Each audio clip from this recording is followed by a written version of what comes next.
आपके सामने कुछ सेंटेंसेस आपको दिख रहे हैं, आपको बताना है कौन सा सेंटेंस सही है कौन सा गलत है। Who is coming, who are coming, इन दोनों सेंटेंसेस में कौन सा सेंटेंस सही है और कौन सा सेंटेंस गलत है।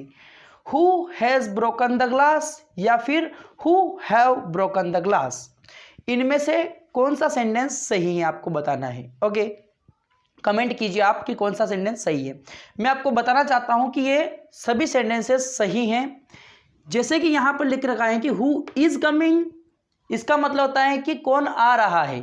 ओके, हु आर कमिंग तो यहां पर हो जाएगा कौन आ रहे हैं। जो यहां पे हमने प्रोनाउन यूज किया है ये सिंगुलर और प्लूरल दोनों के लिए यूज हो सकता है। यहां पर भी सेम वही है, हैज और हैव में कंफ्यूज होने की जरूरत नहीं है।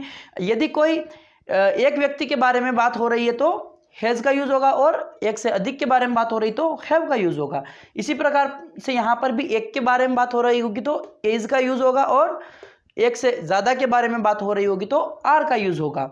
Who has broken the glass, कि यह ग्लास कांच किसने तोड़ा है। Who has broken the glass, who have broken the glass, ये भी प्लूरल के लिए यूज हम कर सकते हैं।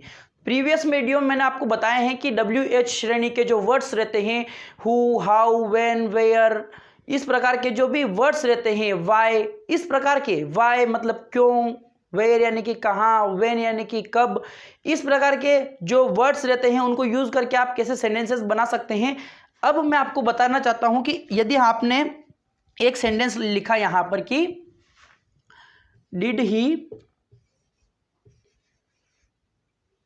गो देयर, इसका मतलब बन रहा है कि क्या वह वहां पर गया। Did he go there.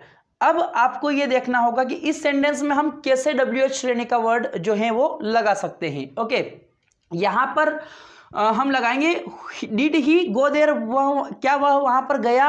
अब वहां पर क्या की जगह हम क्यों करना चाहते हैं तो वाई डिड ही कैसे बन जाएगा, why did he go there. इस प्रकार से यह वर्ड हमने आगे इसके जोड़ा है। ओके, अब वह वहां कब गया तो व्हेन का यूज हम कर लेंगे, when did he go there. अब आप यहां पर देख रहे होंगे कि ये तो पास्ट का सेंटेंस बन रहा है और आप इन्हें यहां पर जो वर्ब है ये फर्स्ट फॉर्म लगाई हुई है। तो मैं आपको बताना चाहता हूं कि यहां पर हमने इसको डिड लिखा है, यहां पर हमने इसकी फॉर्म डू की डिड कर दी है। तो यहां पर एक बार चेंज करने के बाद सेंटेंस में दो बार हम करेक्ट उसको चेंज नहीं कर सकते हैं। ओके, तो यहां पर इसीलिए यहां पर जो है वर्ब की फर्स्ट फॉर्म आएगी। ओके, तो when did he go there, वह वहां कब गया। ओके, तो इस प्रकार से आप सेंटेंसेस बना सकते हैं। अब आपको मैं बताना चाहता हूं कि जब आप यह जो पास्ट इंडेफिनिट टेंस का यूज करते हैं यह आप किस किस चीजों में कर सकते हैं।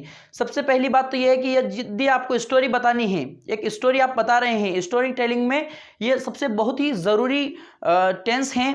उसके अलावा यदि आपने जो भी कल कुछ किया वो एक तरह से आप स्टोरी ही समझ सकते हैं कि आपने जो भी आपके साथ में कभी कुछ अच्छा हुआ था। ओके, तो भी वो आप प्रेजेंट पास्ट इंडेफिनिट टेंस में ही बताएंगे V2 का यूज करके। तो इसमें बहुत ही सिंपल रहता है। यदि आपको नहीं पता तो मैं बता देता हूं कि सब्जेक्ट आपको यूज करना होता है, उसके बाद में V2 का यूज करना होता है और ऑब्जेक्ट का आपको यूज करना होता है। ओके, तो यह जो सेंटेंस है ये बन जाता है। अब इस स्ट्रक्चर की मदद से हम एक सेंटेंस बनाते हैं। सब्जेक्ट को हम लिखेंगे ही, यहाँ पे आप राम, मोहन, सोहन कुछ भी लिख सकते हैं, ही। अब यहां पर वह वहां गया, इस प्रकार से हमें बोलना है तो गया जाने की इंग्लिश क्या होगी, गो। तो गो की जो है सेकेंड फॉर्म यहां पर आएगी वेंट, ही वेंट। अब वहां की इंग्लिश क्या होगी, देयर। ओके, तो क्या होगा, ही वेंट देयर, वह वहां गया। ओके, वह वहां गया, उसने खाना खाया। He went there and ate food. यहां पर हमने ये जो है सेकेंड फॉर्म में बनाए हैं, he went there and ate food, वह वहां गया और खाना खाया। तो इस प्रकार से हम सेंटेंस को लॉन्ग कर सकते हैं, बड़ा बना सकते हैं और इस प्रकार से हम जो है इसमें बीच में कंजक्शन का यूज कर सकते हैं। So guys, finally I want to tell you that whatever confusion you have in your mind, please share with me and comment below.